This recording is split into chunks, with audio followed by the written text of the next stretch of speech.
Hello guys, good news for today. বাচ্চা শিশু আসিয়াকে ধর্ষণ করার কারণে তাকে প্রকাশ্যে সবার সামনে ফাঁসি দেওয়া হচ্ছে। সামাজিক যোগাযোগ মাধ্যমে সম্প্রতি একটি ভিডিও ভাইরাল হয়েছে, যেখানে জনসমক্ষে একজন ব্যক্তির ফাঁসি কার্যকর করতে দেখা যাচ্ছে। দাবি করা হচ্ছে এটি মাগুরার শিশু আসিয়ার ধর্ষককে প্রকাশ্যে ফাঁসি দেওয়ার দৃশ্য। কিন্তু এই ভিডিওর সত্যতা কতটুকু? গত 5ই মার্চ মাগুরায় 8 বছরের শিশু আসিয়া তার বোনের বাড়িতে বেড়াতে গিয়ে ধর্ষণের শিকার হন। অভিযুক্ত ব্যক্তি তার বোনের শ্বশুর হিটু শেখ। ধর্ষণের পর শিশুটি গুরুতর অসুস্থ হয়ে পড়ে এবং চিকিৎসার জন্য মাগুরা সদর হাসপাতালে, ফরিদপুর মেডিকেল কলেজ হাসপাতালে এবং ঢাকায় সম্মিলিত সামরিক হাসপাতালে স্থানান্তর করা হয়। সেখানে চিকিৎসাধীন অবস্থায় 13ই মার্চ শিশুটি মারা যায়।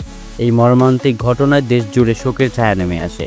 এরই সঙ্গে পুরো দেশে সমস্যার দাবি ওঠে ধর্ষকের শাস্তি একমাত্র মৃত্যুদণ্ড হওয়া উচিত। এরই মধ্যে একটি ভিডিও ভাইরাল হয়, যেখানে দেখা যায় একজন ব্যক্তিকে প্রকাশ্যে ফাঁসি দেওয়া হচ্ছে। ফেসবুক, টিকটক, ইউটিউব সহ বিভিন্ন প্ল্যাটফর্মে অনেকেই এই ভিডিও শেয়ার করে লিখছেন এটি মাগুরার শিশু আসিয়ার ধর্ষককে প্রকাশ্যে ফাঁসি দেওয়ার ভিডিও।